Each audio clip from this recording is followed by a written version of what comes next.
Well, hello, everybody. What's up? It's Wes and Andy, and here we are back once again for Random Fandom Tuesday night.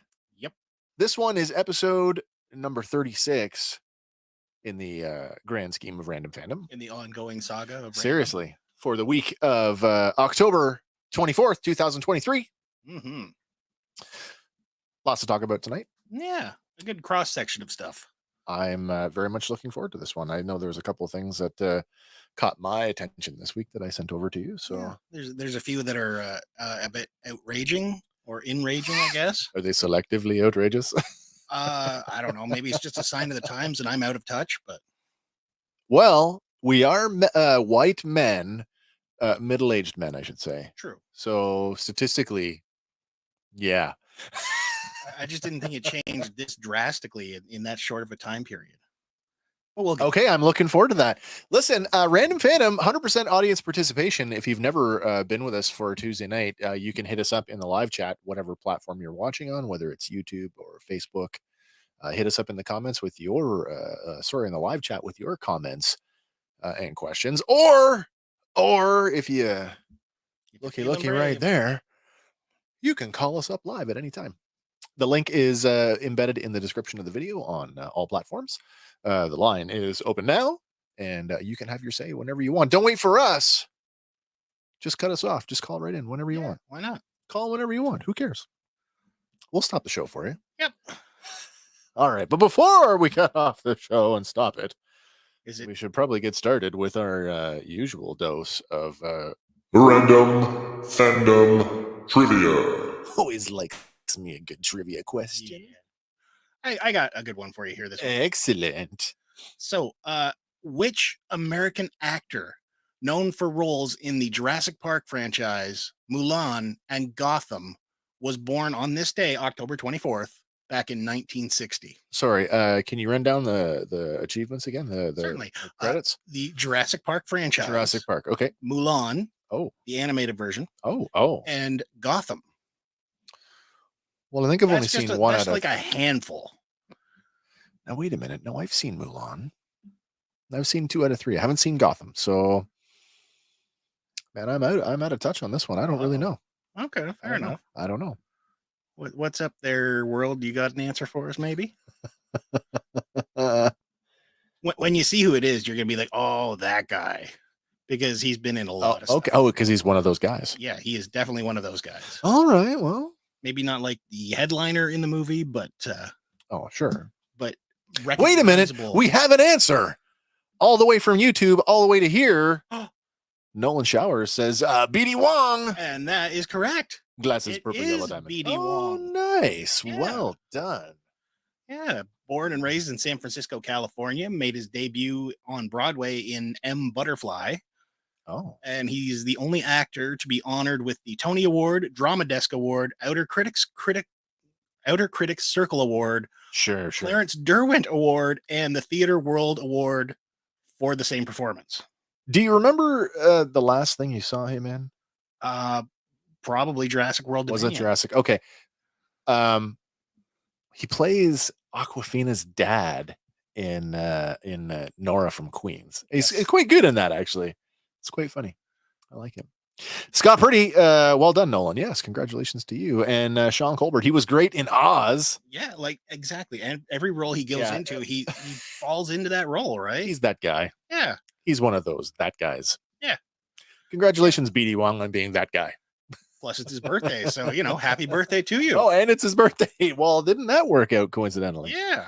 Do you plan these things like that? I kind of look up stuff of what's happening today on this particular day in history. That's great. That's great. Well, now I feel like it's ruined for me now. I'll pretend like I never heard that next week. Okay. All right.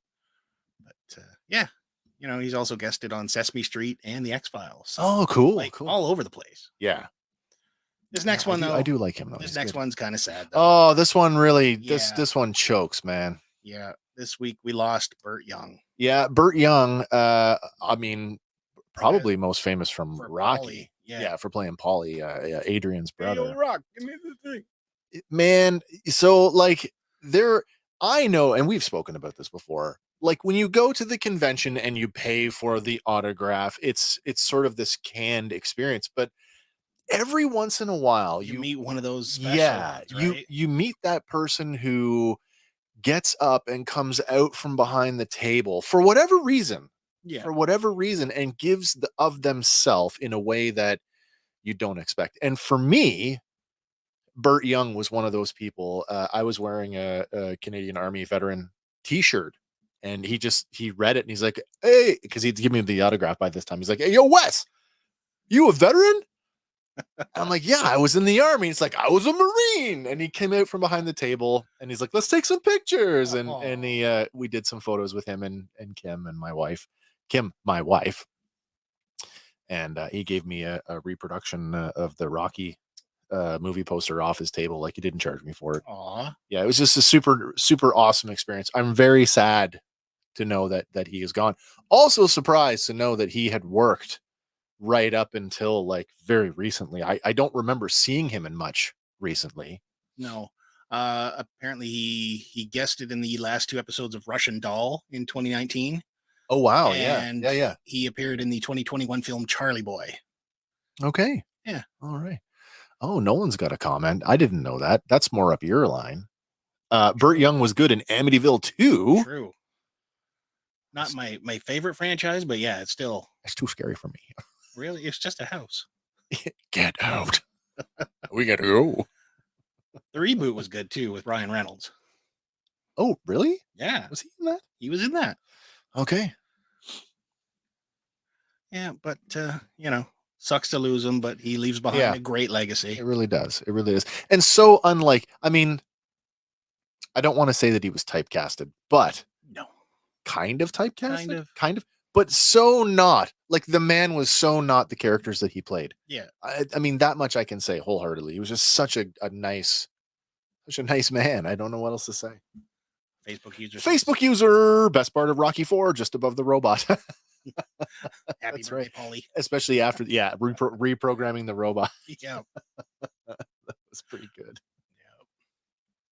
Condolences to your family, sir. Absolutely. Here's another one that never was. This one caught me off guard. This I was had neat, no though. idea. I did not either. Apparently there was supposed to be a She-Hulk movie back in 1991. With Bridget Nielsen. Yeah. 91. Was she still married to Stallone at that point? I don't know for sure.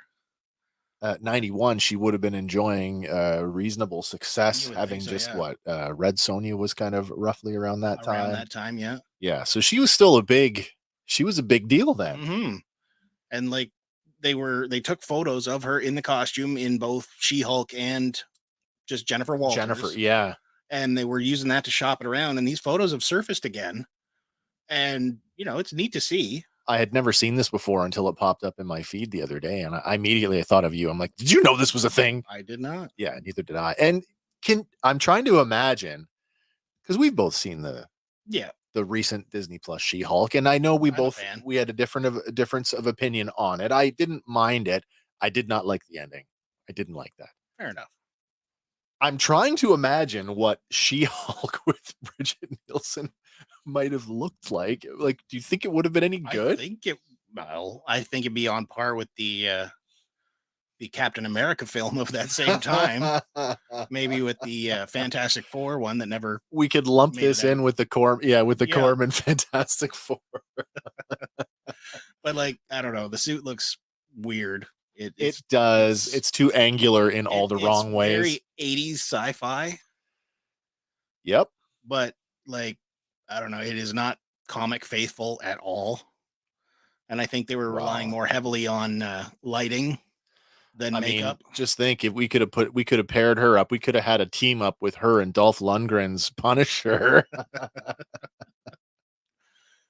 Would it have worked? I don't know. But if you want to go see the suit, apparently you can go see it. It is currently held at the Hall of Heroes Superhero Museum in Elkhart, Indiana. Oh, really? Yeah. Interesting. And I guess it got there after being put up on auction through that Heritage Auctions or whatever it was. Oh, right. Yeah. Oh, it looks like our Facebook user. That's Major Medina, 1/2. one half of the Reflex dynamic Point. duo of the Reflex Point, a Robotech podcast, says it would have looked kind of like Masters of the Universe with Dolph. So nothing like it. Exactly. Was it a canon production? Great question. I don't think Great it question. ever got off the ground as far as being. Yeah, I don't know who would have. Like they had Brigitte Nielsen tagged for her. Yeah, They had Larry Cohen as director and a screenplay by Carl. Carl Gottlieb. Yeah, and Interesting. that's all. So I wonder if it was because this kind of thing, like you pitch a script or you do a sizzle reel of what it might look like. I wonder if that's. But they spent some money on this. They did. Like they've invested in some costume designs, some hair product and whatnot, and some promo shots at the very least. Somebody out there had to pay for it. I'd be interested to know more, but yeah, weird. I call this news of the weird for the week. That's for sure. Yeah, it was definitely weird. Yeah. This next one, I don't know, kind of weird, but like I guess it's more or less Microsoft flexing their muscle. Why? They just advertised Xbox using Earth's mightiest billboard. Major, who lives in Las Vegas, we should ask him, have you seen this? Have you seen this? Did you go and check it out? What did it look like? I want to know. Because the videos I've seen online, it looks epic as all hell. I have adopted the new Xbox. I've been an Xbox guy for a little while, and I was quite tickled to see that this had happened. Of course, this happened. Of course, now that the merger, the merger has is moving ahead, is basically announcing its birth to the world. We own everything now. That's right. We're the next Disney company. Yeah. No. Until Disney buys them. Right. Yeah. But down in Vegas, the Las Vegas Sphere, it's apparently it's had its own share of viral moments. Oh, sure. I haven't paid attention to, but it illuminates its 580,000 square foot exosphere. Yeah. With a spectacular light show. I would totally check that out. I think it would be cool to see this thing. That would be cool. Yeah. Like I love watching drone shows. I can only imagine. Oh my gosh, what yeah. Gonna be. As the alternative to fireworks, eh? Yeah. Safe fireworks and animal friendly at least. Yeah, and other issue friendly. Yes. I'm getting better though. I am getting better. True. I think we got a response there. We do here. Yeah. I didn't see that one, but the sphere is even crazier looking in person than it is in videos. I'd believe that. Okay. I would believe that. Well, then I won't ask you to go down there and take a video for me. Because it just won't look the same. But I guess this also happens to coincide with the launch of Spider-Man 2 on PlayStation 5. Wait. But that's a Sony exclusive. I know, so they're on the ball to compete. Oh, so we're punching back. Well, basically. I noticed that the photo on the one side, that's the Frontier. That's the beginner starter ship. Yeah. From Starfield, which is an Xbox exclusive. Yeah. Like from the video I saw, it starts with the green X logo. Oh yeah, basically from the top of the old machine, right? Yeah, and it just bubbles up from there, and then you go to the different consoles. And right, shows a bunch of. Well, those are the series consoles. There, the S and the X. Ooh, here's a fact for you. Oh, factoid! It costs about $500,000 a month to power. But it looks like a real life CGI. Oh wow, that's really cool. Then now I want to see it even more. Wow, just in that one little video on Twitter there, it looks like 3D stuff is coming out of it. Is that right, eh? So that's cool. That's super cool. Yeah. But like we say, it's on the heels of Spider-Man 2 launching. Yeah. But they were no slouch. Over in Australia, they punched back, in Sydney, Australia, they actually flipped a truck. Sony not taking it lying down. No. Oh, that's cool and too. They webbed it up with both Spider-Man webbing and symbiote webbing just for the game launch. I don't have a PlayStation, and I have not played the new Spider-Man nor this one. The game footage looks awesome. But I've been seeing some rumblings about Sony saying they're not opposed to doing a Venom spinoff. After seeing the Venom, I could see why. I did see. I've seen the trailers, and certainly all the cutscenes look fantabulous. Mm-hmm. I even got the impression that the one of the Peter character was kind of Tom Holland-ish. Did you get that? A little bit, yeah. I thought so. Yeah. But this particular piece is called The Spectacular Save. and it is up there to celebrate the launch. And it was only on display until October 22nd. So the day it launched, it's been taken down by now. Yeah, but you can still go check it out online in videos. We have linked to a YouTube video in the show notes. So remind you of the original trailer for the Maguire Spider-Man. The original with with the helicopter towers. between the the one that never came back because of stuff. Yeah, well, the world. Yeah. I do recall it. I know it existed, and I downloaded it. No Mandela effect there. No, exactly. Yeah, no, for sure. That actually happened. Yeah. See some more people floating in right now. If you're just joining us, welcome. Welcome to Random Fandom Tuesday night. It's Wes and Andy. We are talking pop culture entertainment news that caught our attention over this last week. If you've got a piece of pop culture or some entertainment news that you want to talk about, hit us up in the live chat or get really ambitious. Pick up the phone, hit the WhatsApp link, and call us up. The line's open. Mm-hmm. And if you're just joining us, this next one has got some blue language in it. Blue? Yeah. Smurfs? No. Oh. Apparently, one of the stars of The Sopranos, Miller, he's not a fan of the new Top Gun Maverick film.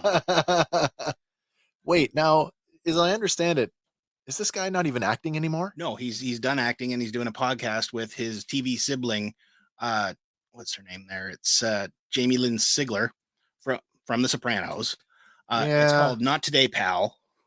And I guess they just get topics and go back and forth on what they think of it. And this particular one, swinging at genre film, and this is falls right into the Scorsese thing that we've talked about before. Yeah. That it's not really art. And I'm like, well, that just flies in the face of every artist that works on it in any capacity. I have a real hard time with that. This particular one is riding a huge wave of nostalgia. That's what you were going to this for, right?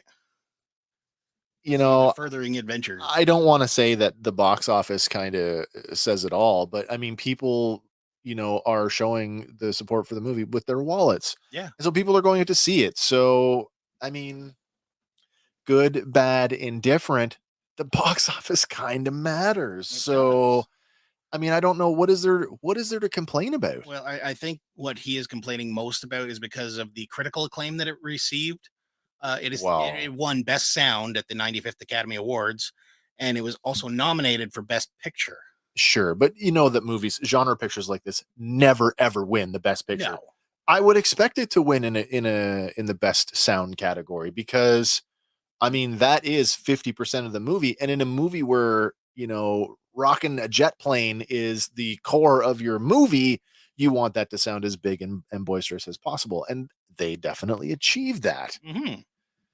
Either way, I waited 2 freaking years for this movie. So, what's this guy's name? Robert Iller. Yeah, you can eat a dick. Well, just hold that thought. Here, we got a clip. Oh, okay. So let's roll that one. Oh, sure. Let's see what he has to say. Let's get you riled up. Wait, before I tell him to eat a dick again. All right. Yes. Let's see it. I think Top Gun ruined the whole movie industry.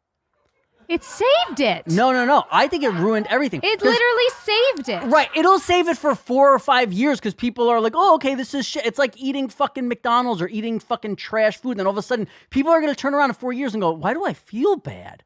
Why does it? Because you're watching garbage Top Gun made fucking me feel movies. amazing. Yeah, right. And just like a fucking McDonald's thing does for 15 minutes. And then all of a sudden you're going, oh, wait a minute. This from the guy that watches every 90 Day Fiancé franchise? 90 Day Fiancé is fucking great. What are you talking about? Because nobody is putting 90 Day Fiancé up for a fucking Oscar. You go, hey, you want to watch a shit TV show? Watch 90 Day Fiancé. We know what it is. So what are you mad at? That people are having to spend money to watch that? That people told me it was a good movie, that it got nominated for an Oscar, and then I put it on expecting a fucking Oscar-worthy movie, and it was guys walking in just like, hey, fucking Zinger, what do you on my 6 for? And then he's like, oh, hey, bro. Like, it was the fucking court. There was nothing.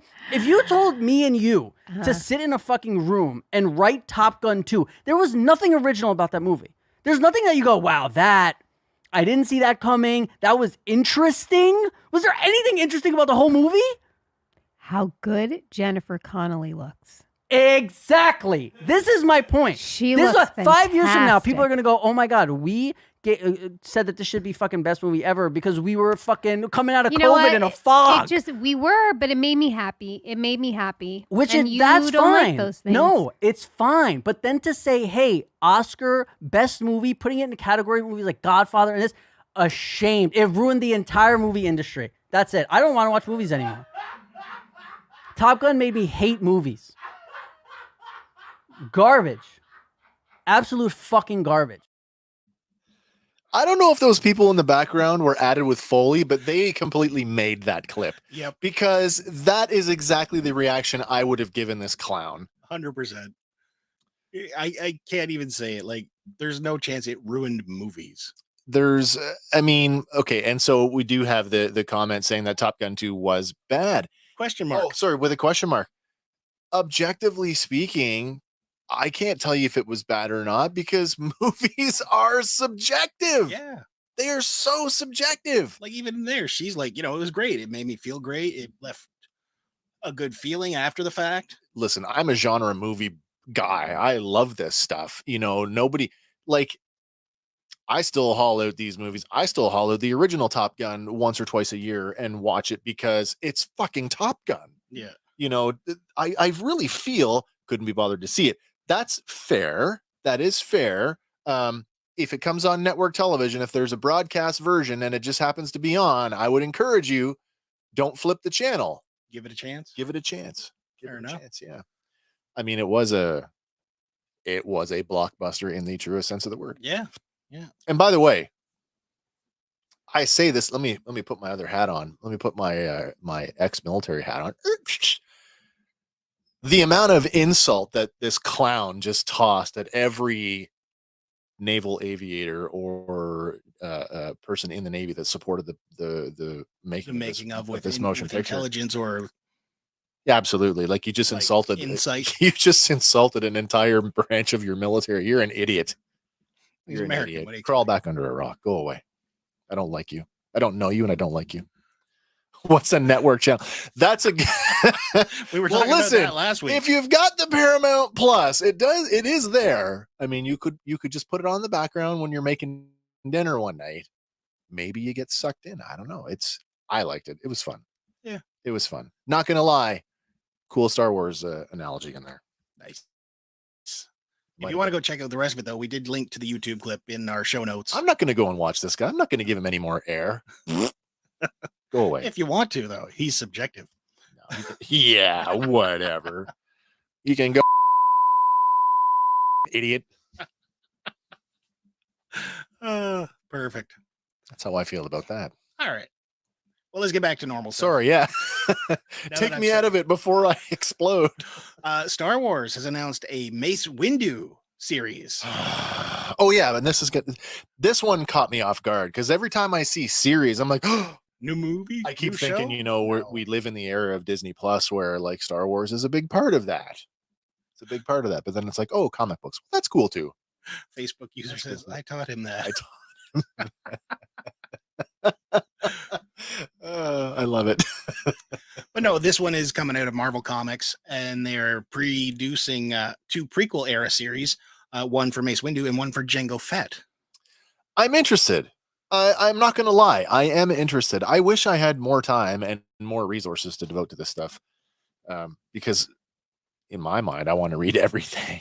Yes, the reality is I just don't. I don't have the time nor the budget. Mark Bernardine is writing the Mace Windu miniseries, so I guess it's not going to be like an ongoing, just be limited, but I'm okay with that. It launches in January. I'm okay with that, yeah. Got a couple months before it comes out. The Jango Fett one is going to be written by Ethan Sachs, and he's been writing the Bounty Hunter series right now. Yep. So, he's got experience in that area. Yeah. But then they're also doing an adaptation of the Thrawn novels. The new Thrawn novels, the new canon ones. Okay. With Thrawn alliances, I believe. Well, that could be okay. Yeah. But then they're not the only ones. Marvel and Dark Horse are getting in on this because Dark Horse is doing an Obi-Wan Kenobi and Qui-Gon Jinn graphic novels. It's part of a new sub-series called Hyperspace Stories. I'm okay with that. So, but yeah. Qui-Gon Jinn's my guy, man. Like, the most compelling character in the Phantom Menace. True. Facebook user says, "Oh, it's not showing my name. VPN for the win." If you are watching from the Fandom Power podcast discussion group, you must search out StreamYard on Facebook and give it permission to show your display name. Otherwise, you are anonymous. If you are watching from our fan page, you have no way to know who you are. Oh, here's another one. Oh, this is interesting. After your segments, we can play 20 questions. Oh, Sure. That would be fun. I would play 20 questions. Could we get 20 questions from the audience? I don't know. Well, Some as nights long we as somebody could. asks, I'm sure. Some nights we could. Don't worry. I'm always thinking of new games to play. By the way, if you haven't tuned into the show for a while, we opened with our Random Fandom trivia. Stay tuned because our weekly word game lexicon is coming up a little later. I've got another nonsensical word for you to try and figure out what it is. Nice. We do like games. Yep. But again, these will be coming out in the near future. So watch for them, read them, let us know how they go. I'll be turning to our comic expert, Hank. Yeah, Hank will have Hank, to- fill me in. What's going on, man? Yep. This next one is kind of neat. John Rhys Davies is returning to play Gimli again. I was reading a little bit on this today, this Return to Moria. I wasn't aware that this was even happening. Apparently it launched today. Yeah, and apparently it is run-of-the-mill survival genre game that, as I suspected, leans into the star power of John Rhys Davies to get you involved, but doesn't really unlock much. Doesn't really do much with him after that. If you're not familiar with what Return to Moria is, it's another Lord of the Rings video game. Of course, we know how the last one went this year with the Gollum game tanking horribly. This one takes place after the events of the trilogy of films, and the idea is that everything's good and they can go back to Moria. Well, that's not true. We're calling everybody back to retake Moria, so we the can goblins move are back still in there. Yeah, and so you basically start off exploring the upper levels of Moria, and the deeper you go, then the more difficult it gets, and so on and so forth. So until you get to the bottom and find the Balrog floating. Balrog Part 2. Return to Moria. The Balrog's hungry. You shall not pass. I did like the trailer, though. I mean, I didn't find, and it's not. There's nothing really earth-shattering in the trailer, other than it's John Rhys Davies, and of course, he sounds amazing every time he opens his mouth. Yep. But visually, it didn't look. It was just kind of cutscene-ish. Like there was no gameplay footage, so I don't really know what it looks like. Fair enough. Yeah. We have linked to the trailer in our show notes as well, so you can go check it out. Yeah, I mean, if this shows up on Game Pass, I might try it. But I'm not gonna go and buy a copy of it, on the chance that it's not that great. What do we got? Oh, Facebook user, just let the series end. No, they want the Disney format. You know, I did watch. Did you watch the Prime Video series? I Rings did. of Power. What'd you think? I didn't mind it. I didn't mind it either. So, I mean, I guess maybe that just says I'm a sucker for anything that's kind of genre. Again, genre junkie. I can't help it. But it was okay. Yeah, I'd watch another season of it. Last Lord of the Rings game that I played was the one where you played. Oh my God, Shadows of Mordor. I think. Yes, Shadow of Mordor. There was 2 of them. I played the first one where basically you are haunted by the ghost of Celebrimbor, the guy who forged the rings. He actually accompanies you, or he possesses your body in certain. Super cool game. So if Return to Moria sucks, just go play those games because they are good. Excellent. Yeah, they're very good. So this next one's got me bothered. Oh, Mark Hamill is coming to San Francisco Fan Expo. So I almost went off on this, but then I'm like, no, because I don't know who to point the finger at, but I want to be. My suspicion is it's not Mark. I don't think it would be him either. I think it's the organizers. If you're attending and you want his autograph, I hope be you have prepared. been saving. I hope you've got a mortgage payment laying around. Yeah. For the standard autograph, you are looking at $399.99 for an 8x10 photo. Yeah. For a premium, which includes comic books, magazines, scripts, newspapers, non-sports cards, DVDs, blah blah blah. $499.99. For bulky items like large 3D items, clothing, or full-size movie posters, you will be doling out $699.99. $699.99 for an autograph. I don't know why that doesn't even make sense to me. No, it doesn't. Like The biggest crybaby in the galaxy. well, that's gonna be me. Have you have you checked out Will Wheaton's social media in the last decade? It's an interesting fellow. Should put those two guys in a room together and see what happens. They did. It was on Big Bang Theory. Without scripts. True. Without scripts. But yeah, like a few years back, I went to Fan Expo in Canada. I've paid some big bucks. And I thought I was paying big bucks then. I paid $199 to get front row access to the panel with Mark Hamill and Kevin Conroy. That's cool. So I got front row access. That's cool. We got a lithograph with both their autographs on it for The Killing Joke. All for that price. Cool. And that was Canadian dollars. Now, how the hell has it jumped this high that quick? Well, this is Fan Expo, right? So, I mean, like, which one is this? Is this the one in Florida or San the one in Francisco. San Francisco? These are the same guys that run the one in Toronto. Yeah. So, I mean, the Fan Expo, again, like somebody's got to pay for the venue. The organizers got to make some profit on this. So, like, I'm sure that this is negotiated. The talent negotiates this with the organizers, and the organizers tack on whatever it is they need to be profitable. I can't say that with 100% certainty. I'm not a convention organizer, but I cannot imagine that Mark Hamill, who's enjoyed such a resurgence in popularity, needs that kind of money from his fans, considering that, I mean, from his own social media usage is one of the more, I would call accessible, who like if directly messages back people sometimes. Yeah, like if somebody makes a false claim about it, he will tweet that back is and true. correct it. That is true. Yeah. That's not bad, actually. Compared to what? Yeah, compared to what? Like when I did my Fan Expo trip that year, it was 700 and something all in for the entire weekend. I got a William Shatner autograph for $100. Do you know what I mean? I paid for a photo op with him a few years later. I think I paid $300 for that, and I got a photograph with him. Yeah. The infamous death shot that I will not show people because it looks like he's dying. But anyway, I've got it.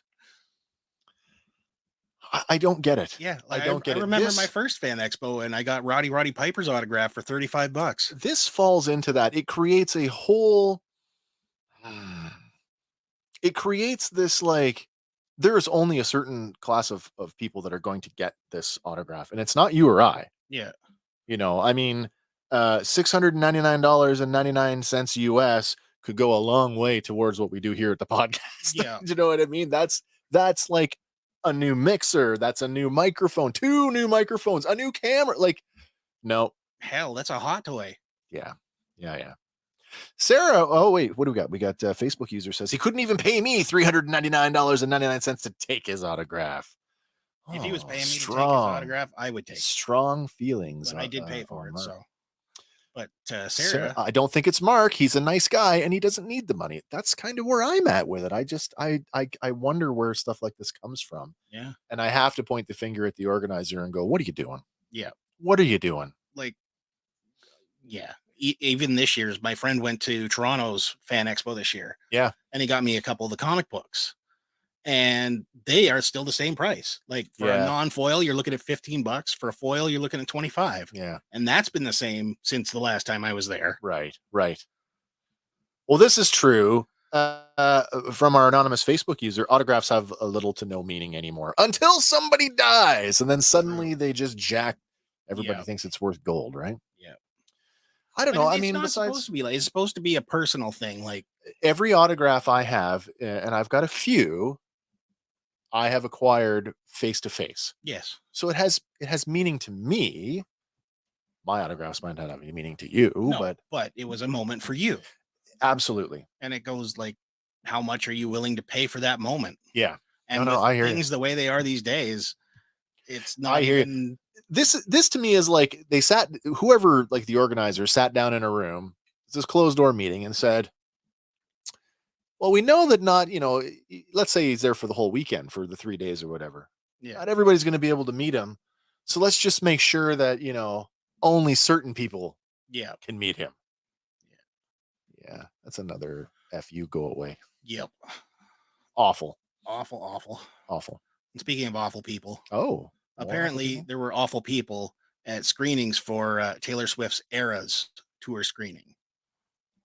I read some of the blowback on this, and I'm not sure. I don't know how to take this one. I don't know how to take it either. I mean, there's it's literally her concert in it's a concert movie video. format. It is a concert video. And people are getting up and singing along and clapping and To which lighters out, whatever. To which she did encourage people. Yeah. Go have fun. Dance. Yeah. Treat it like a concert. Even the theater chains were like, yeah, dance, have a good time, but don't bother other people. Yeah. How do you police that? Exactly. How do you Especially when you have like more than half the theater engaging in it. Yeah, exactly. I don't know. I don't know. There's viral posts out there showing people like, just getting up and dancing and singing in the aisles. And apparently my granddaughter went to this. Yeah. Yeah. So I have yet to talk to her to find out if she had a good time, but I'm going to ask her next time I see her. Nice. What do we got going on? Facebook user, I'd rather meet the guy who played Baby Superman in the original Christopher Reeve movies. Wow. That's a really strong opinion. Mm-hmm. But you know what's funny? I have one question. Years ago, I just want to know, what did Mark Hamill do that was so egregious? Curiosity. How did Mark hurt you? Where I would show me where Mark touched you. Right there in the heart. In the heart, in the feels. End of The Mandalorian made you cry. But no, speaking of meeting babies, It did make me cry. Meeting babies, yes. Did you know you could meet the dude that was on the cover of the Nirvana Nevermind Yeah, album? yes, of course. The guy he's a laughing stock. Is he? Yes, the whole lawsuit about like they used me without telling me, and they're what was the word? There was a word he was trying to. There was a lawsuit. He couldn't self-advocate. There was a lawsuit about how he was exploited. Oh, This is the guy who's made a living out of personal appearances as the Nirvana baby. That's who he is. Yeah, go away. Evening, TJC. TJC. Good evening, gentlemen. Hello, sir. I hope all is well across the pond. What's going on next in your series of game streams? He's also the kid at the photo booth in Superman 3. I did not know that. Cool. That's cool. I do like that. And that's the Richard Pryor one. Nirvana baby is a dink. He's a double income, no kids. No, the other kind, right?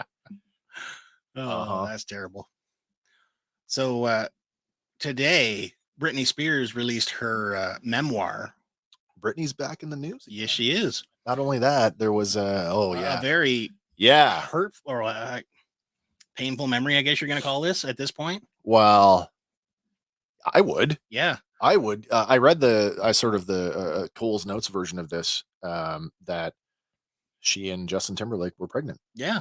And he did not want to be a father. He said they were too young, not ready for it. And according to her, she kind of pressured her into getting it done. It's a tough situation to be in when you're young. I mean, when were they together? Like after the Mickey Mouse Club? I don't know. It was early in her career, pretty early in his as well. Like before he was a soloist, I think. Yeah. Apparently they split in 2002. Well, 20 years ago. Yeah. Man. But still, that's a very it's very telling, like it's very, do I call it courageous for telling that story? I don't know. Yeah. But the memoir, it comes 2 years after she was released from her court-ordered conservatorship. Oh, yes. They're saying that this is promising to reveal for the first time her incredible journey and strength at the core of one of the greatest performers in pop music history. I did watch the documentary on her. I have not seen it's totally worth watching. Yeah. Because it ends with her in court reading her statement to the judge. Nice. About her life under the conservatorship. And it's like, oh shit. And then shortly after that, she was granted her. Out. Yeah. Very cool. They continue to say that it illuminates the enduring power of music and love and the importance of a woman telling her own story on her own terms. So good honor for that. Yeah. And I know we were talking about Netflix last week, and I think the week before, but What are they doing now? now they are ending support for some older Blu-ray players, game systems, and smart That was TVs. bound to happen. Eventually, That yeah. was bound to happen. That's like, I don't even know. I haven't plugged one in lately. I guess the old Roku boxes are still working. Apparently, Roku are still going. Still working. They do smart- recommend that you run it with a flash drive now, though, for expand the memory. Oh, okay. At least the one I have. I think I've got a Roku 2. Hmm. So it's got to be what, 10, close to 10 years old. Yeah, probably. Yeah. But according to Netflix, there is a page warning that will come up that says Netflix is no longer available on your device, but you can still enjoy it on a whole bunch of different TVs and streaming devices as Listen, well. if I walked around my house and I went and picked up all the remotes for all of the devices in the house, and I'm sure you guys have seen this too. You buy a thing and they've gone into a deal, and Netflix is a great example. Netflix was on every device. It had its own button, had the Netflix Yep. button. How many of those same devices had other proprietary buttons for services that don't even exist anymore? Yep. Anybody got the Voodoo button on their thing? Voodoo? What the hell is that? Don't know. You know what I mean, though. Just stuff that just doesn't exist anymore. Yeah. But if you're worried about this, you can go check our show notes. We do have a link to the list of compatible devices that are still available. That are older devices. Yeah. Older. Okay. So Interesting. go check that. Do you know by off chance how far back it goes? I do not. I'd be interested to see what the oldest thing is that they support. I believe if your TV started coming with Netflix, you're Yeah. good to go. The TVs are okay. But like if you got one that you had to add it to it, Oh yeah. you might be out of luck. I wonder if that just is we haven't we just got our first smart television. I've always had some form of streaming box, whether it was a Roku box or an Amazon Fire Stick. I'm wondering if the TV at some point. We'll say no. Yeah. Maybe. Man, I hope not. Well, TJC here. TJC had a great stream tonight. Are you both gamers? I'd like to think that I am of the casual variety. I am less casual in that I have not played in quite a while. I am currently playing Starfield, and I'm holding off, but I will be downloading, with Game Pass, I will be taking on the new Forza Motorsport because I am a huge Forza fan. So, yes, All yes, right. casual gamer, I am. Well, on from games, let's talk about some toys. Woohoo! I did see some toy news this week. You I think. did. Oh, this next one I think is one I sent you. Facebook user says I am. I am. Yeah, this is one you sent me. I said this a while ago when I was angry. By the way, I'm still angry at Hasbro over this. G.I. Joe Classified. I've said it before. If you are a G.I. Joe fan, now is one of the most amazing times to be a G.I. Joe fan in the toy world because you've got no shortage of classified series. By the way, I saw Tunnel Rat today when I was at the store. I don't know. He's getting more common now. Yeah. A few months ago, I guess it was probably closer to a while ago, Mezco in their 112 collective line released Destro. And I think I said something to the effect of, this is how you do a 6-inch G.I. Joe line. Mm-hmm. And here we have the follow-up to that, and it's Duke. And once again, he looks freaking amazing. And there is no shortage of accessories coming with this guy. Yeah, again, it is a 112 collective figure. And I mean, 112 collective, I think the easiest way to describe that is think of them as 6-inch Hot Toys. Yeah. Super detailed, real fabric, clothing, in this case, a uniform. And God, does he ever look good? Yeah. Comes with his sergeant shirt, a scarf, a removable chest harness, cargo pants, sturdy combat boots, and a utility belt. Nice. But then he also comes with, let's see here, a grenade launcher, machine gun, handgun, 6 grenades, 2 distinct styles, a knife, multiple weapon effects, and a whole bunch of different hand and It looks like 3 heads. yeah, 3 different heads. 3 portraits. That's pretty awesome. Yeah. I mean, I don't think we'll ever get the breadth. Oh, there you go. There's the rest of them. Yeah. I don't think we'd ever get the width, the breadth and depth of characters on the 112 collective that we're getting from G.I. Joe Classified. No. But man, if I could afford to go down that rabbit hole, it's almost like, do I? Don't I? It's an expensive hole to go down. It absolutely is. Yeah, he's coming out at 112 US right now. Yeah, interest at 112 and the 112 Collective. Yeah. Well, at least they keep it easy, right? So, I mean, I would expect to see him in Canada for no less than what, 120 to $130, Somewhere around there. Yeah, yeah. TJC. Oh, TJC would happily have you both on the stream sometime. Oh, that could be a lot of fun. Mm-hmm. That'd be a lot of fun. Love to hang out and chew the fat about some games. But speaking of things that are more expensive, Yeah. This next one, Hot Toys, as you were saying. Oh, speaking of Hot Toys, Yeah. They have released a 6th scale Venom from the Spider-Man 2 game. Well, how did I miss this holy hell, is this thing a beast? I was going to say, look at the size of that. If that's 20.8 inches tall. Yeah, he's huge. To scale next to your average 12-inch Hot Toys. Well, I guess if you haven't played the game yet, now you kind of know the look of Venom. The scale. He's huge. He's massive. He is a beast, but he looks so good. Did he ever get drawn like that in the books? He did. Like that big? Yeah. Oh, wow. Okay. At one point, he was like super, super bulky. Okay. And but like his original appearance in the Todd McFarlane days, he was at least a similar size. That's what I was thinking. Like, but over the years, like the Mac Gargan variant, he got bigger and bigger. And I remember the original Eddie Brock, and I mean, he was sort of a big, blocky guy to begin with, but that version of Venom was the size of Eddie Brock. Yeah. Yeah, he's varied over the years. It makes well, I assume Peter and Miles there look like children. Yep. They look like hobbits standing beside him. Spider hobbits. Yep. Spobbits. But it comes with like multiple head sculpts, different hands. And like what we've got on screen here does not do it justice. So we have included a link in the show notes to go check it out at sideshow.com because you've got to see the product photography on this one. Yeah. Yeah. And wow. Silver Spider on YouTube says, Venom looks amazing. I want this. Man, I want it too, but so many things I want. It comes in before shipping and border duties and all that. Oh, for us? Yeah. Oh, sorry. $642.96 Canadian. 642 Canadian. Yeah, that's out of my price range. Yeah. Hit that like, people. Yeah, absolutely. Thank you very much. Yeah.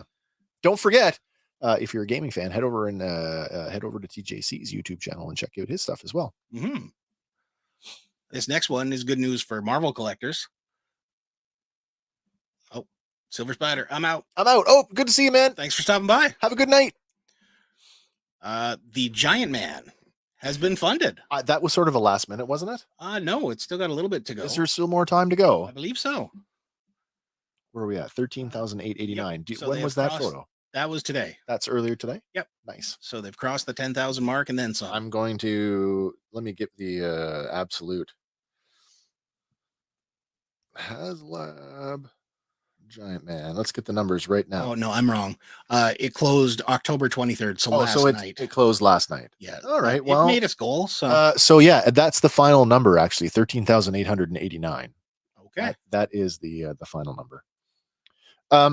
We talked about this before when we saw it, and I'm like, it reminds me of the Toy Biz one. Yeah, just really, really big. Not my thing. No, not my thing. No, not my thing. Yeah, for like an original Avengers collector, I'm sure this would be right there. I agree. I agree, but again, it's just not. Yeah, again, you know me. The MCU is my is my thing. Yeah, except for my New Warriors. I'm getting two more. We're getting two more. Yep. It's another one here that's on the expensive end of things. There was an update on that today, yesterday. Yeah. The Reaction Cobra Mothership. I saw this. We did see a prototype. What is that? New York Toy Fair, I think so. That showed this off, and I was like, that's very ambitious. Clearly not to scale, but it does fit your 3 3/4 Reaction figures. And or your original O-ring figures. Be careful. You know, all of the Joe collectors already know this. Do not shove the foot onto the peg. Yeah. TJC's got an update for us there. He says that 642 Canadian dollars works out to be 467 US or 384 GBP. Oh, that's a kick in the pills. Yeah. I like what this represents. I don't know if I like it as a thing. Yeah. I like that it's available, that people who want this can get it. I like that it exists. Yeah. It's not for me. Well, I don't think it's everyone's jam either because it has missed its early funding goal. I Which saw was that. supposed to be 2 functional soft vinyl Cobra parachutes. Yeah, there was So something those that are just, not coming out. let me see if I can find it here because I know I saw something on this. It was either this morning, maybe it was last night. Maybe. Super, not 8, Super 7. Nope, I can't even spell it right. What's wrong with me? Super 7. There we go. Let's look it up because I saw this. There's still 3 tiers though. There is, yeah. Yeah, so wait here. This is just an hour ago. The advancement of Cobra will be profound with the Cobra mothership in action. Now's your chance to join the Cobra ranks with this crowd-funded vehicle inspired by the opening sequence of the animated series G.I. Joe, A Real American Hero. Custom built to scale with your 3.75-inch reaction figures as well as vintage G.I. Joe O-ring figures, the Cobra mothership is a massive 31-inch in diameter, comes with 3 vertical thruster display stands to display your ship as it begins to take flight. That's not the thing I was thinking of. No, there was something about their a pair of guns. Here it is. Thank you for everyone who has supported the mothership crowdfunding project so far. This was yesterday. The early bird time frame has passed, and unfortunately, the Cobra escape parachutes will not be a reality. However, the project continues, and fans can look forward to supporting the Tier 1 unlock that will add a pair of front-mounting seated weapon turrets for your Cobra reaction figures and a sticker sheet of Cobra logos, symbols, and battle damage details for the ship's interior and exterior. Visit super7.com for all the pre-ordered details. Yeah, so I knew I saw something about that. Facebook user says, how many rubles is that? How many rubles is that? I don't know. A lot. And then a lot. do they still have the Kung Fu grip? Only when they're only 12-inch GI Joes had the Kung Fu grip. Yeah, the other ones they just had the little C hand. Sure, So and that so whatever weapon they came your 82 straight arms. Yeah. And then after that, they called, when they added the elbow thing, they called that swivel arm battle grip. Ooh. Do you remember that? No. Swivel arm battle grip. I just remember playing with them. But yeah, they're still well, there it is. There's the sticker sheet I was talking about. There's 3 tiers to unlock. Okay. Yeah, that they are still going to honor if they get there. Tier 1 gets you the gun. Well, see, you're way ahead of me on this one. Tier 2 gets you 2 little bubble pods. Oh, 2 double bubbles. Tier 3 gets you 2 extra soldiers to man the thing. Are those supposed to be Vipers? I believe some sort of Viper. A stylized looking thing. The other 2 are listed as Gunners, but they're in a different color scheme too. So Gunner reaction figure. Now those look like the traditional Viper colors. Yeah, you're supposed to get in tier 3, you get 1 Cobra Viper officer. And 1 Gunner officer. Oh, all right. So there's got to be a joke on this one. TJC says the Kung Fu grip, or the Bob Brecken grip, as it's also known. Is Bob Brecken somebody who worked on the line? Maybe I don't know. That's either a joke or that we don't get, or maybe it's a designer. I don't know. The Bob Brecken grip. I'm gonna learn something. I'm sure. One way or another, you're either gonna tell me or I'm gonna look it up. Could be dangerous. I won't do it right now during the show though. Yeah. But yeah, lots of time to get this one out. It's going till December 11th, I believe. So nice. Yeah. This next one's kind of more current. Sega's season 3 or 4. What are we into now? Of Chucky. Oh my gosh. Well, that's your department, not mine. I can't remember what season we're in, but anyway. Oh, here we go. Aha! Bob Brecken grip, because he designed it based on his own hand. Fair enough. Thank you for that. Now I feel much more educated. Okay. But this particular Chucky is coming from NECA. It's based on the TV show. 4 interchangeable head sculpts, butcher knife, syringe, interchangeable burnt arm, a couple different hand alterations, including the finger. And 15 points of articulation. Once again, I look at stuff from NECA and the sculpting is always sort of top tier. It looks great. It's certainly the pre-production stuff always looks amazing. No, I don't have a link to it, but the promotional piece they put on Facebook for this is a stop motion animated. Oh, really? Using him, and it's awesome. It's good. Oh, okay, that's cool. That's cool. So head over to NECA's Facebook page to check that one out. Excellent. But you had mentioned this one here, which is kind of weird because what was it, 2 weeks ago? Yeah, that we were talking about this. But yeah, it's funny. It's upstairs on the dining room table right now. I just recently had a birthday, and it's the only reason that I got the gaming, not the gaming greats, but the Star Wars Force the Force Unleashed multi-pack with Starkiller and the 2 Stormtroopers. I said if they only did this, I would have gotten just this. Had I have waited, now look, we're getting a single release of Starkiller in the Gaming Greats line. So but you only get one lightsaber. that's fine, and you don't get all the extras. So no Force Lightning, No extra stormtroopers. obviously not the Stormtroopers, no Force Lightning, no extra hands, no extra lightsaber, no extra portraits. But this is ostensibly the same figure that's in the deluxe set, just stripped down with all its accessories. But and remember when I said this, I played Starkiller as a good guy. Yeah, I would have wanted the blue lightsaber anyway. So did I make the right choice? maybe I did. Or maybe there's going to be my wife variants out there. My wife made the right choice for me and bought it for me for my birthday. Yeah, I love you, honey. Who knows? There could be a chase version where he comes with a blue saber, right? Has Hasbro done chase variants on Black? Have they done? I don't think they've done a chase variant for the. Well, Black there Series. was the 2 fake Darth Mauls. The yellow. Oh, but those were those one were came gaming. with- those were the Night Brother. Yes, the Night One Brother. with And the bow and one with with the like a sword or something. one was yellow and one was red tattoos. Yeah, They all both use the Maul. yeah. The Maul lower body anyway. TJC says. Speaking of which, if you have a search Bob has a new book called My Palatoy Story. Neat. That's cool. He also says Force Unleashed was a great game. Yes, both of them. I have it to play it. Enjoyable. I haven't played it yet. Oh man, you're a few years behind. I'm many years behind. I was gonna say you're a few generations behind. But, I am happy with this though. I mean, looking at the artwork and seeing it as we are right now, I wasn't sure on the portrait when we saw the deluxe set before, but now that I've seen it a little closer up, more happy with it. I like it. Yeah, I might be saving it for an unboxing to be honest. Okay. Yeah. Well, for the rest of the folks out there, they're going to be waiting a while because you get to pre-order this guy tomorrow, October 25th, and it's expected to ship sometime in spring 2024. So the one thing I will say with the Black Series is that the disparity between release dates between the United States and Canada, at least on Black Series, has been getting more weird. Well, sometimes it's okay, and other times it's not. But I didn't expect to see the box set of this within a week or two of when we talked about it. So it's a hit or miss, but generally speaking, I think it's getting better with a big asterisk.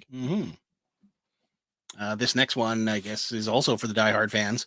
From Reflex Collectibles. Just saw this one today. Yeah. And went, oh my God. Rick Hunter's 1-to-1 scale limited edition replica helmet from Robotech. For our friends over at the Reflex Point podcast. I sent this to both of them and I said, hey guys, I know what you can get me for Christmas.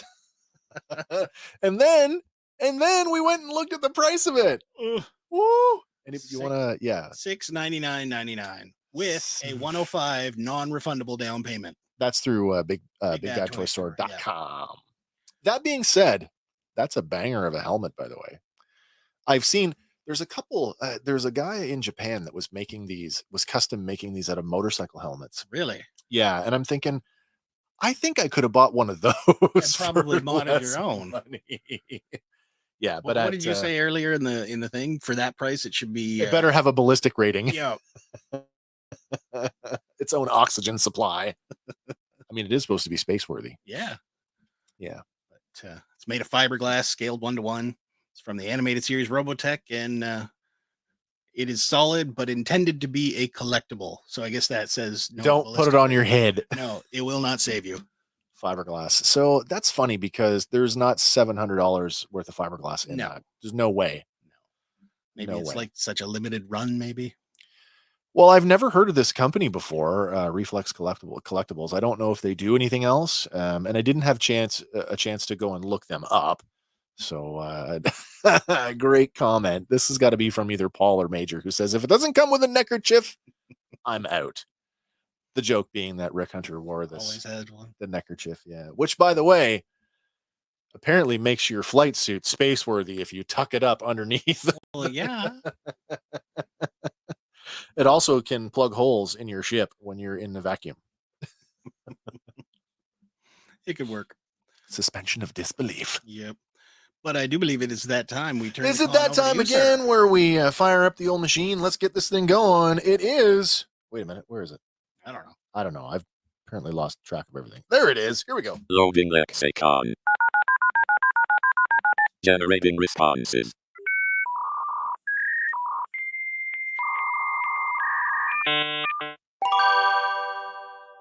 Responses ready. Lexicon is the word game where you decide what's real and what is a con. Get ready. Here we go. All right. Once again, it is time for Lexicon, the word game where we put up a completely nonsensical but yet 100% real word. I'm going to give you 3 definitions. Your job is to pick out the right one. And if I've done my job, I fool you and we pull off the con. Are you ready to check out this week's word? Let's do it. All right. This week's word is Yeamless. yeamless. Yeamless. Yeamless. Want to hear it again? Yeah. Yeamless. All right. All right. Our definition number 1. Definition number 1 is A specialized but obsolete type of 19th century pocket watch known for its intricate craftsmanship and unique timekeeping mechanism. The Yeamless was different from other pocket watches in that it could simultaneously display both the local time and the phases of the moon, making it a symbol of prestige and sophistication. that's definition number 1. All right. Definition number 2.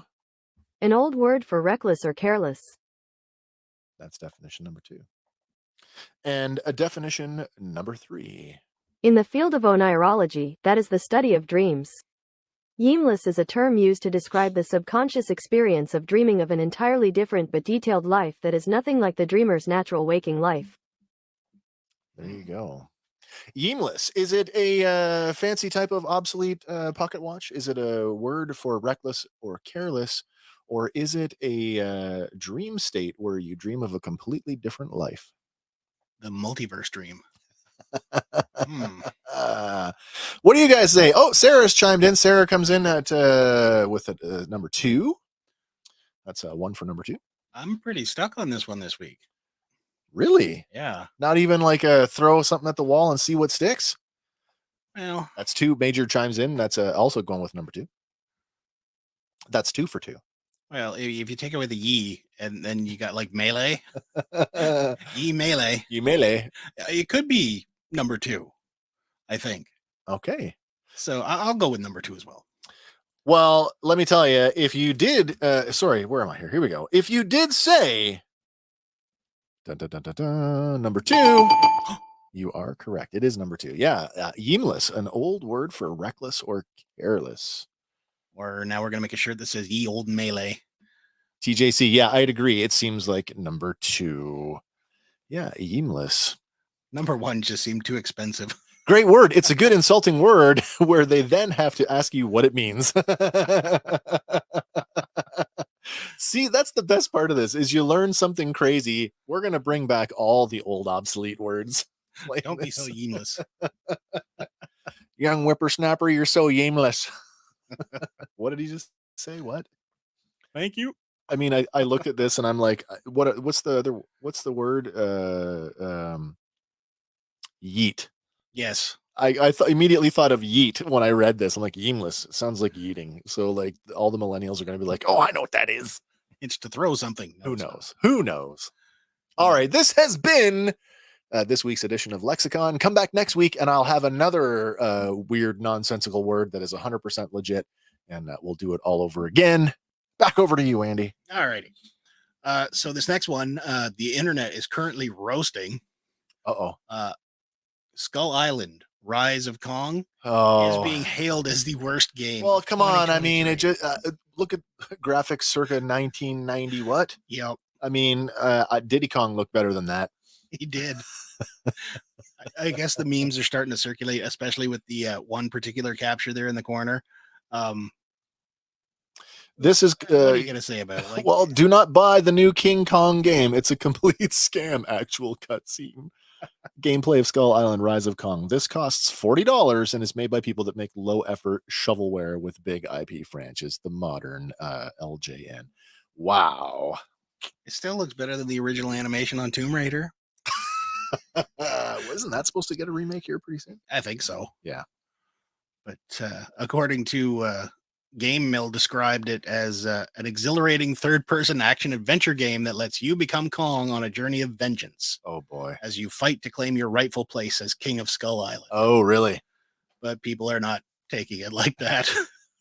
It's hard to look at. I'm not gonna lie. It is like it's. I don't know. I mean, the googly eyes there on the top right. That's unnerving. Oh, TJC says Jay streamed it the other night. It really sucks. Facebook user PS1 character design. Yeah, Exactly. Tomb Raider, the first one. It's you laugh because it's true. Yeah. So like, I don't know. Is this another one of those cash grabs where they just had to do something in order to retain the IP? Yeah. Oh man, this next This item, next one. Yeah. we're gonna have to make some decisions. This is a great one, guys. This is a good one. I want to know your thoughts on this because this could affect. Well, it's going to affect everybody who uses it. Or will it? Well, it might. Based on what it says here, I think the majority of users right now are safe. But anybody new signing up is going to have to give $1. There we go. Elon Musk about to charge Twitter users $1 a year to post content. Otherwise, your account you're just a lurker. Restricted to read only. Yep. That's we're gonna get it at some point. Yeah. If for some point we're gonna get it. Yeah. And there's a lot of people out there would say, well, it's only $1 a year. But how many? Let me just. I'm gonna do some math here. How many users are there? I'm gonna ask the Google machine. How many Twitter users are there? Dun, dun, dun. Oh, it's really thinking about it. It has to tabulate. It's a big number. I'm going to just type it in because apparently talking to Google didn't tell me. TJC says, I'm so glad I don't use Twitter. But yeah, as of October 17th, they said it. All right, here we go. Here we go. This is from September of 2023. There are 528.3 million active monthly users at $1 a year. That's $528 million a year. Oof. I mean, of all the social media, and we've said this before, yeah, we primarily use Facebook. It's the social media for old people, and we kind of fit the bill. So, yeah, and I'm not ashamed of that. I'm not ashamed of that at all. I'm not on the leading edge of everything, but do I want to pay $1 a year just to post stuff, to be able to post the 3 or 4 times a month that I might post when something's going on with the show? Yeah. Is there another way? Am I gonna? Because I don't think that Twitter's really benefit. We're not seeing a lot of benefit from Twitter on the show. No. Mind you, we're not using it as much as we could. We don't have much of a reach there, and we don't. Facebook has always been sort of our go-to. We need a sex tape or something to make it go viral. Like, how does the Twitter even work anymore? Nolan Showers with the wow quadruple exclamation point. I am with you. Wow is right. Yeah, like they're saying this is supposed to prevent bots from going on and posting. But then they say it's not even going to stop all of them, but it should help. Yeah. Are we really? Is anybody that's within earshot of my voice? Are you really troubled by bots in the Twitterverse? No. Are you? No, I'm not. I mean, I only use Twitter for the show. That's how I got most of my followers. So yeah, I mean, here at the show, decisions are going to have to be made. It's not a decision that I can make alone. There's, of course, Andy and Hank, who's not with us tonight. We'll all have to have a head-to-head about that. But I am all for. I am not paying $1 a year to use to post. No, not going to do it. No, because you do that, and then it's like the benchmark for every other social media. Absolutely. Well, maybe this will get Elon into the ring. Now we can get him and the Zuckerberg fight can finally happen. Yeah, I'm going to charge people $1 a year. If I win, you're not. There you go. Nolan says just to pad his pockets. Probably. Absolutely. I mean, like, guy fires the whole board and appoints himself as CEO, and then just says, "I'm just going to do shit because I can." I'm going to change it to X without even checking. I don't even know. I'd have to do some more research to see like what the bigger impact has been since him taking over. Yeah. If it's really adversely affected the company, but I don't want to pay $1 a year. No. And the other thing, it'll be in addition to the blue check mark $8 a month one. Which we're not paying for So and never will. no, So I don't need a blue check. yeah. Oh, we got another comment here from Facebook. It's a slippery slope just to get your payment information, and then they start charging you a monthly fee. Yep. Yeah. Yep. Right. And then like most people, if you're, even for me who likes to stream everything, I legitimately pay for pretty much all. By the way, added 2 more services this week. Uh-oh. I added, here in Canada, I added Stack TV so my wife can watch Survivor when it's broadcast. That's a good one though. That gets you Adult Swim and all the global It does, stuff. yeah. And then I added Apple TV Plus, Ooh, which has got some great sci-fi genre stuff. I'm tempted by that one. It's worth it. Yeah. I'll tell you, I've only been watching it for a couple of days, but already I'm like, yep, it's good. Nice. It's good. But yeah, like if you're a streamer like we are, and suddenly you get those periodic price hikes, do you really? How many people pay attention to every email that comes through their inbox? No. Right. So like, ignore a few. hey, we're upgrading or we're updating our terms of service, and by the way, we're gonna jump the price up. Yeah, exactly. So, but you didn't read that until page 7. Yeah. But anyway, moving on to some Marvel news here. This one does not necessarily sit well with me. No, I mean, it could be good. It could be bad. could be. But Marvel has hit reset on Daredevil Born Again, and they have fired all directors. Everybody. Well, and good for them. And the reason for that is they want to go back and do things with an actual showrunner. Yeah. Well, why wouldn't you have done that from the first place? Like, I don't get it. Yeah. But like at the same time, like, could they not given him a chance to maybe fix it? I mean, it's not done yet. I mean, if you're going for cohesion, I mean, that's got to say so. Now, it could be a case of the Batwoman thing or like some of those other DC properties that are like, we'll just take the tax write-off because it's better for the studio. At the same time, from an artistic perspective, if the cohesiveness isn't there, I can see, yeah. Like, let's cut it off at the knees right now. Let's do a hard reset and get like somebody to oversee the whole thing. So the continuity and the cohesiveness is there. Just go out and grab the people who did the Netflix series. They got the chops. They know what they're doing. And I guess that's the whole thing. And they said the series was not up to standards. Like, I guess Charlie Cox wasn't slated to show up in costume until the 4th episode. How do you have a Daredevil show without the Daredevil? Yeah, I mean, yeah, okay. That's apparently true. they were going for more like a legal procedural thing that would see more courtroom drama. Didn't we just have that with She-Hulk? Yeah. All right. We don't need to repeat that. No. And even there, like when he showed up, he was in costume. That's true. And the yellow costume. New costume. I did like that. I did like that part. It was almost her show got Boba Fetted. A little bit. It got Mandalorian. The best episode of She-Hulk is the episode with Daredevil. Did you see the meme that came after that though? What's that? It's got Foggy and Matt, and they're standing in front of the plaque out front, and they're standing there, and he's like, "Oh, you just got back from your San Francisco trip. Why is the D missing off the sign?" He's like, "Well, I gave it to a girl." That's funny. Yeah. But anyway, sticking with the Marvel universe here. Oh, sure. There's a new book out. Oh? Yeah. The Reign of Marvel Studios. Is this an official or an unofficial? This is an official. Oh, official. Okay. Let's see here. Marvel Entertainment and what is it here?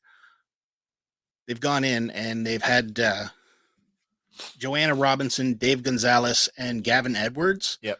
They've had them draw on more than 100 interviews with actors, producers, directors, writers, and they presented like a definitive chronicle of Marvel Studios. Cool. That's cool. And its ongoing production of the Marvel Cinematic Universe.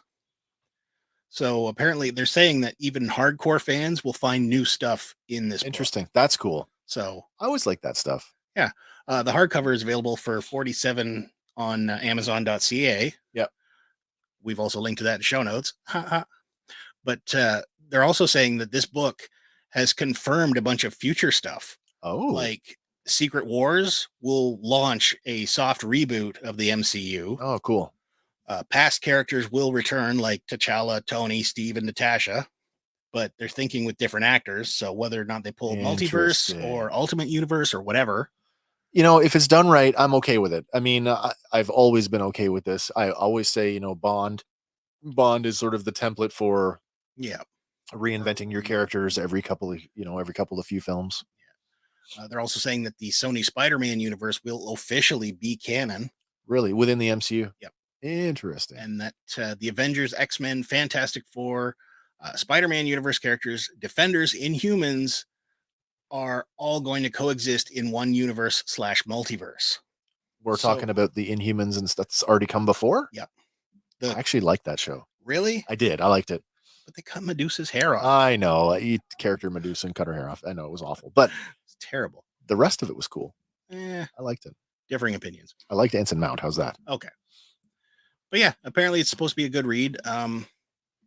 So you might learn a thing or two about Marvel you didn't know. Sticking with Marvel for a second, did you read the thing this week that said they actually thought they had a banger with Quantum Mania? Yeah, and apparently, like, it wasn't until it wasn't until it hit the box office they went, "Oh, this isn't working." I don't understand why. It was a good movie. Wasn't a great movie. It was all right. It was just all right. It was a good Ant-Man movie. You got some quantum verse stuff and shrinking and growing. It definitely showed me that that they completely misused their villain. How's that? Yeah. Yeah. That's another story. He shouldn't be able to defeat that. Like, if this is your villain for the next phase, absolutely, he shouldn't be able to be, squashed by Ant-Man. By ants. Yeah. Literally. Yeah. Ants from the future or from wherever they were in the quantum realm. I can't remember. This next one's kind of sad, though. Oh. The world has lost. I saw this today. Yeah. The world's oldest dog at Obi, the age of 31. Oldest dog has died. That's amazing, though. Yeah. World's oldest dog in the Guinness World Book of Records, 31 years and 165 days. Yeah. Yeah, that's amazing. Yeah. Wait, speaking of Guinness Records, did you get the thing I sent you the other day? About the pepper. On Hot Ones? Pepper X. Yes. Yeah. Did you cover it? Well, we covered the announcement last week. Did you put it in this week? I didn't put in them tasting it. Oh, they actually got their Guinness record on Hot Ones. Really? Yes. I missed that. It's in the video. Yeah, sorry. Side story. Because I know they'd gotten I saw the Guinness World Record and I'm like, oh, they actually presented the world record to the guy on Hot Ones. Yeah. I missed that part. Yeah, so I do apologize. But so Hot Ones fans, The Last Dab, this season of The Last Dab is the Pepper X sauce. Yeah. Yeah, yeah. So the two guys that made it were on the show and they all ate one together. Yeah. Except for Sean Evans, who ate a sliver and nearly died.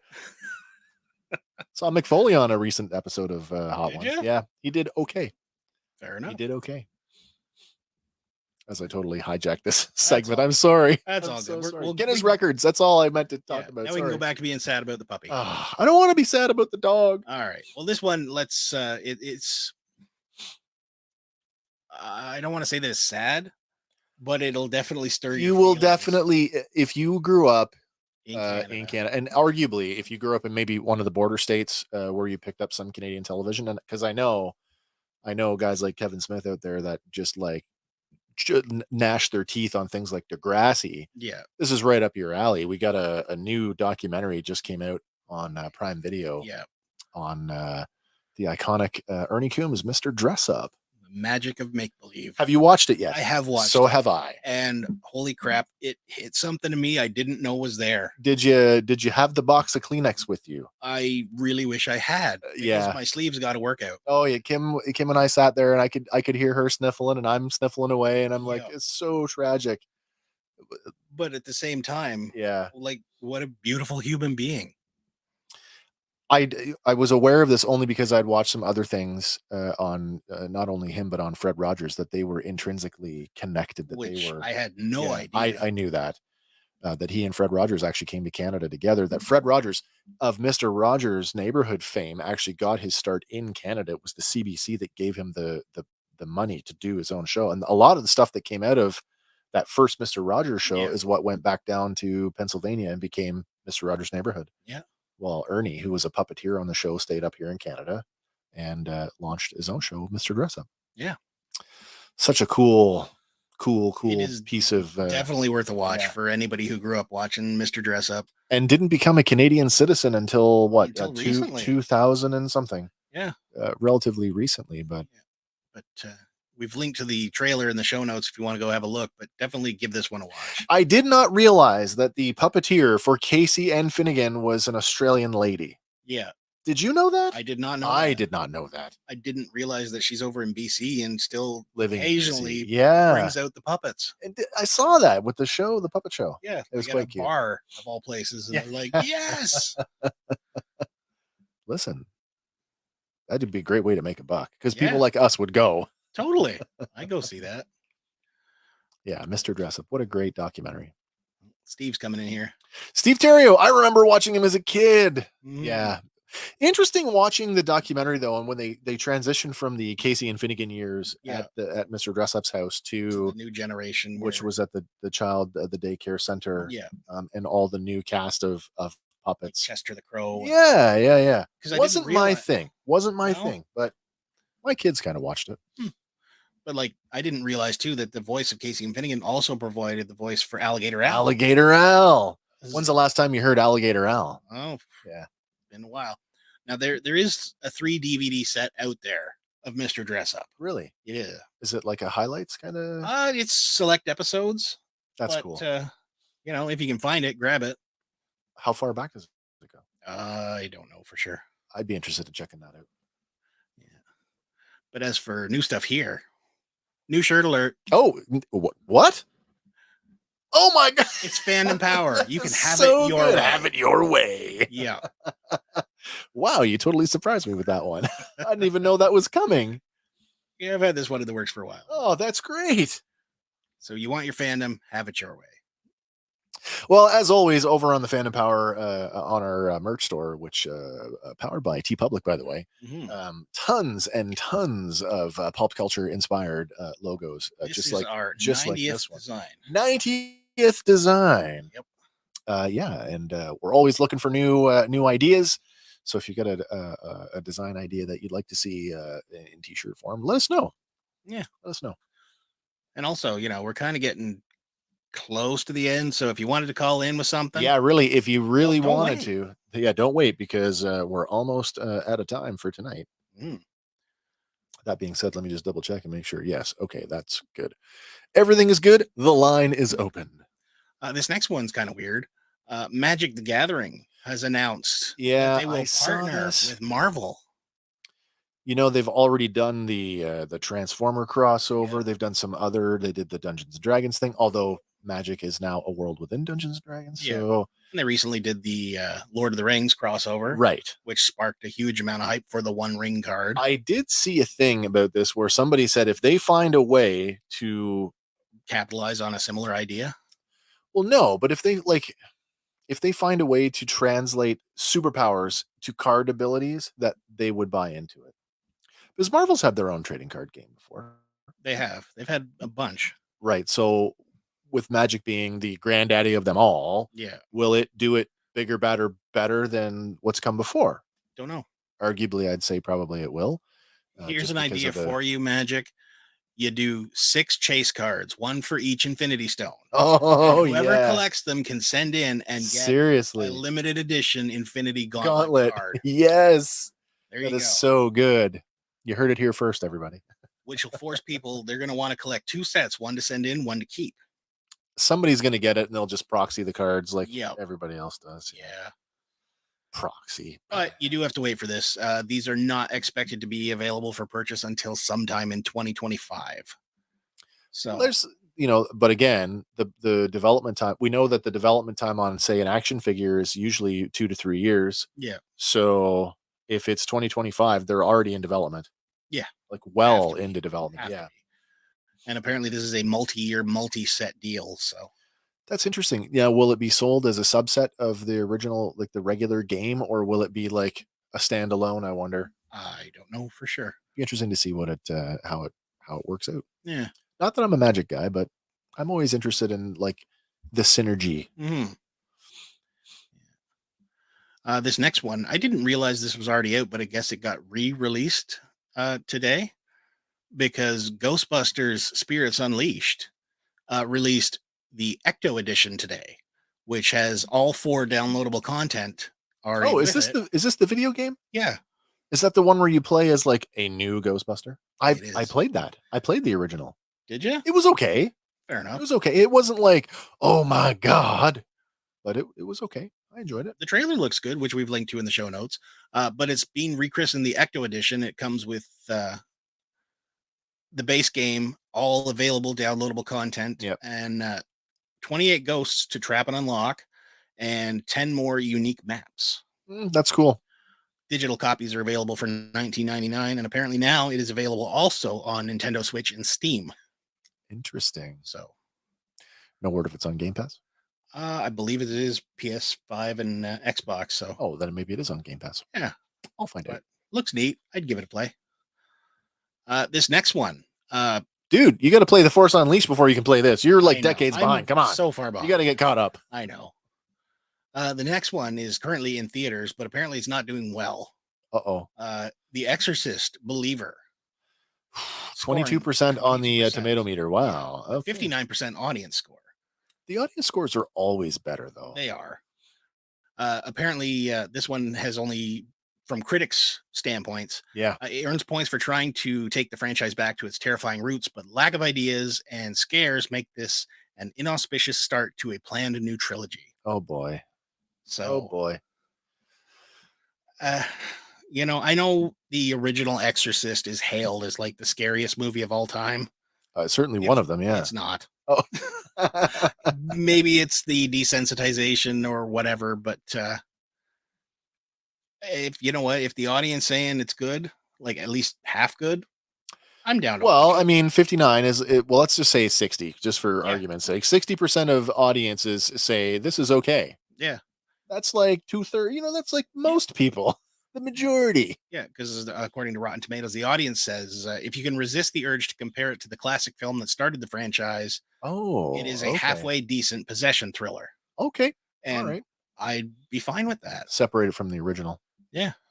Nolan on YouTube, The Killing Floor 3 is coming. Does that mean anything to you? I don't know. It doesn't mean anything to me. Hmm. Another horror. I haven't seen Killing Floor 1 or 2, Well, so now I'm gonna find out. yeah. But yeah, Exorcist Believer now playing. Oh, sorry. These are games. Killing Floor 2 and 3. Okay, so I'm definitely way These are- behind these on are games. those. Yeah, these are games. Is Killing Floor 2 worth playing in 2023? Maybe. Due to its uniqueness, classes, role playability, cooperative gameplay, regular updates, and dedicated player base? The answer is yes. Okay, There you go. neat. But this one's in theaters right now. This next one is coming to theaters Friday. I don't know if another one I'm probably not going to see. Hmm. It's a game, guys. Okay, thank you. Yes, thank you. Yeah, Five Nights at Freddy's opens this weekend. And it's going to make a boatload of money. I can't see how It's going to make a boatload. Yeah, The question is how much. We should almost. You say it's opening on Friday. opens October 27th. Yeah. So by next week, we will have the weekend box office. yes. You want to put a? Yeah, we can put a follow up. What do you think? What do you think we're going to do? What's a blockbuster now? 100 million? 100 million, and a movie like this isn't going to have $100 million budget. So Maybe. you think it'll make 100 million on the first weekend? I think so. 100 million on the opening weekend. I think so. All right, let's see. We'll see what happens next week. But yeah, if you don't know, it's based on the jump scare video game franchise, and it's basically evil Chuck E. Cheese, inhabited by killer animatronic mascots. So it's just Chuck E. Cheese. No, Chuck E. Cheese all but got rid of its animatronics. Shining Time Theater. Yeah. If you go to the one in Whitby, there is still an animatronic Chucky, though. No way. Yeah, he's all boxed off, and he still works. But he's on display. Yes. Oh, that's cool. Yeah.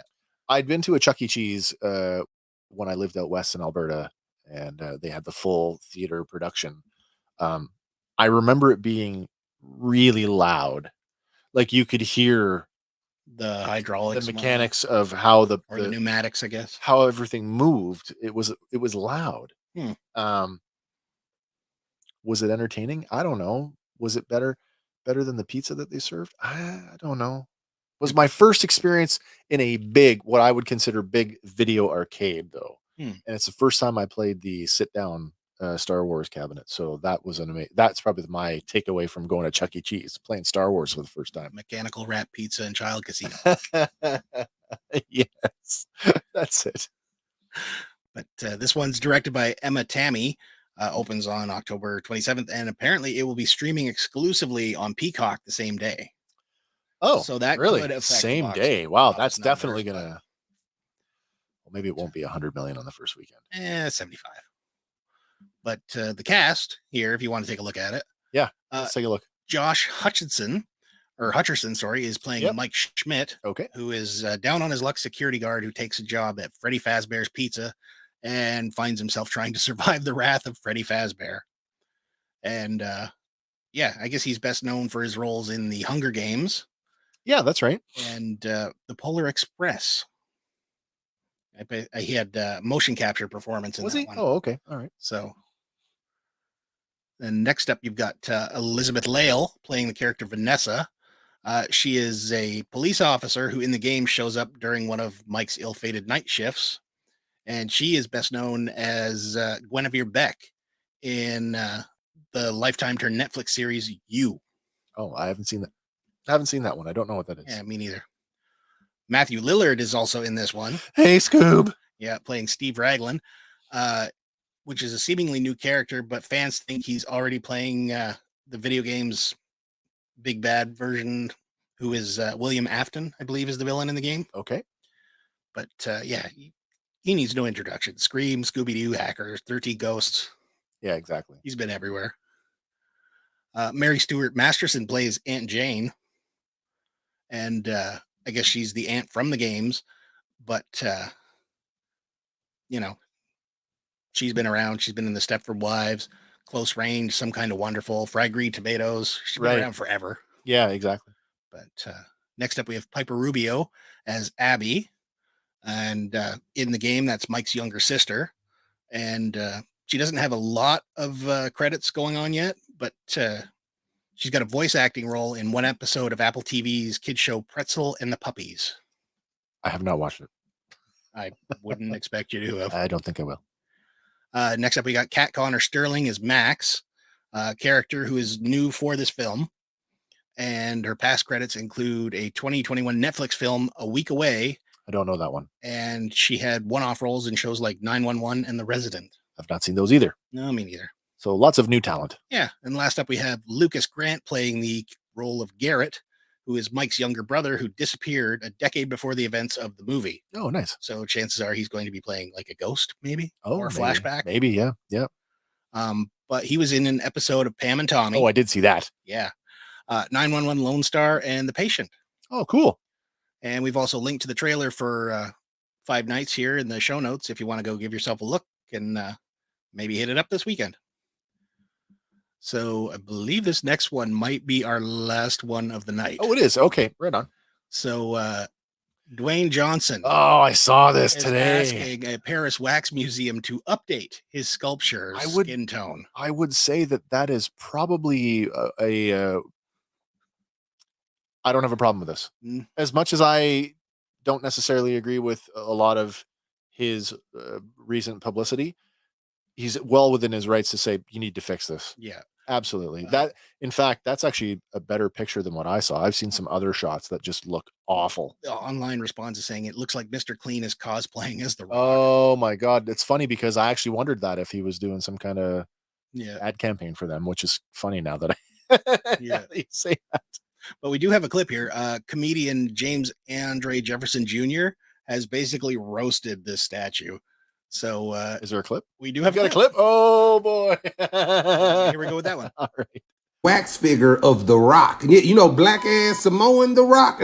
That's how Paris think he look. They turned The Rock into a pebble. They don't turn The Rock into a vinyl rock or something like that. It look like The Rock ain't never seen the sun of day. It's like from the damn picture. Whoever the artist behind this don't need to do no type of art. I don't want you on Sims building a character. No arts and craft. If you got a little 2-year-old that got to make a project, let them do that on their own. They gonna do better without you. Look how you think The Rock look. You make The Rock look like he David Beckham. It look like The Rock about to be part of the royal family. I'm low-key offended. How you just gonna take all the out of Dwayne Johnson. It don't look like him no more. It doesn't look like Connor Smith. It look like he work at H&R Block or something like that. If this is how y'all felt when y'all lost the Little Mermaid, I understand. Let's do Uno reverse. Y'all get the Little Mermaid back, the mystical creature, and we get the Rock back. Like, what are we doing here? Like, did y'all even Google him with your dumb ass?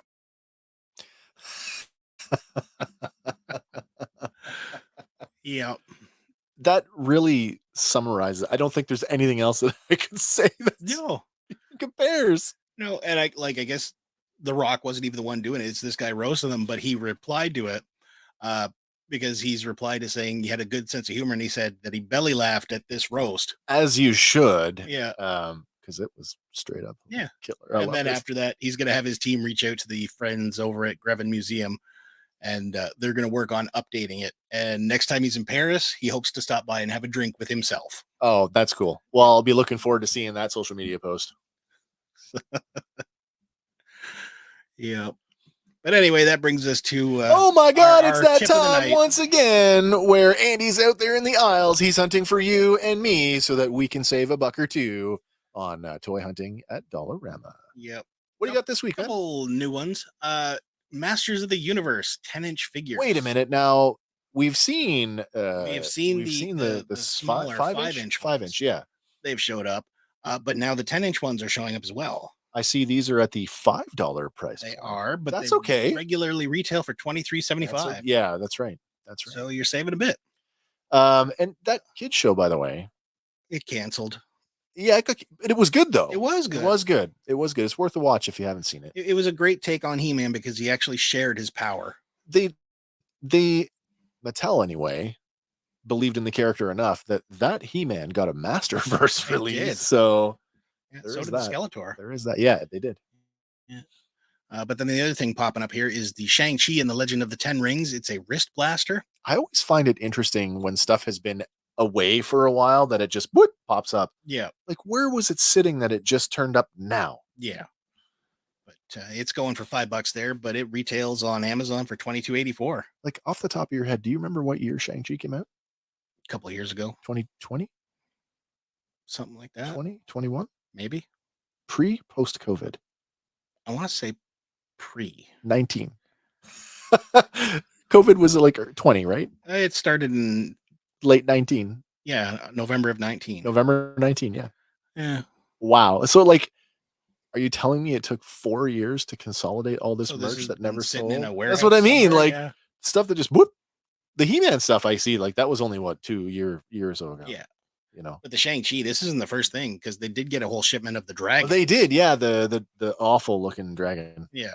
And it sat there too. So what are you going to do? You might still be able to find one. Yeah.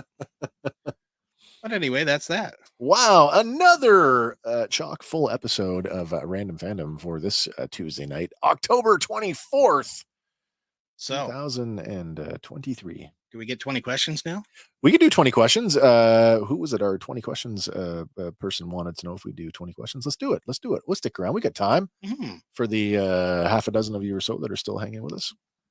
Fire your questions away. Now's your time. Anything for anything for anyone. Yeah, Going once. that's what I meant. There you Gotta go. wait for the delay. There's going to be a delay. Yeah, there usually is. We could sit here and just kind of, This shit is bananas. B-A-N-A-N-A-S.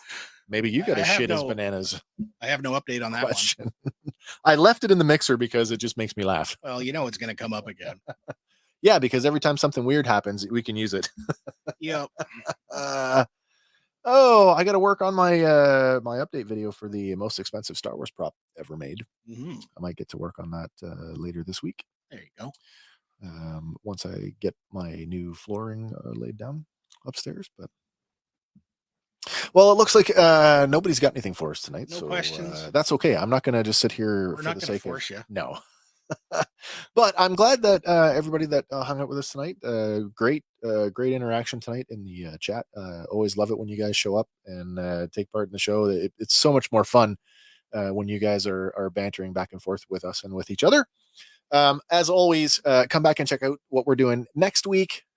Sunday nights are still sort of on hold for now until we come up with our next review series, which is probably going to be might even be in early 24 with the return of the Bad Batch, or possibly Skeleton Crew, depending on which is coming first, or anything else that catches our eye. But remember, there's always stuff to check out on the YouTube. Speaking of our YouTube channel, by the way, the algorithm seems to be doing something weird lately, and we've been getting a bit of a surge. If you have not already subscribed to the channel, please go and check out the Fandom Power podcast on YouTube. Hit the subscribe button. Any little bit that you can do always helps out. If you're watching on YouTube and you don't want to leave a comment, just throw an emoji in there just for the algorithm. Anything, whether you poo emoji if you didn't like it, thumbs up if you did. I don't care. Poo if you did like it, because poo is funny. Anyway, we are dangerously close to hitting 500 subscribers. At that point, that opens up a whole bunch of new windows for us within the Google verse. So we would love it if you could help us out with that. That being said, I think the more thought I put into it, the closer we get to 500, the more I think it will be time to do another giveaway. I just got to come up with an appropriate prize. I might have something this time. Oh, well, then maybe there'll be two things. Maybe. We did two things on the last one. True.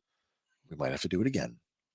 All right, guys. As always, it's been a great night here for us, and I hope you are having a great week wherever you are in the world. And we will be back next week with more crazy entertainment news to talk about. Another nonsensical word for our weekly lexicon. More trivia. That's right. More weird stuff. As always, you can always reach out to us through social media. We're on everything, so we're not that hard to find. You can search Fandom Power. You'll be able to find us. Or you can call us. You can email us directly at fandompower3@gmail.com. I think that's it for me, man. What about you? That's all I got. I guess we'll be back next week then. For Fandom Power, everybody, my name is Wes. I'm Andy. And we will see you all on the next one. Bye for now.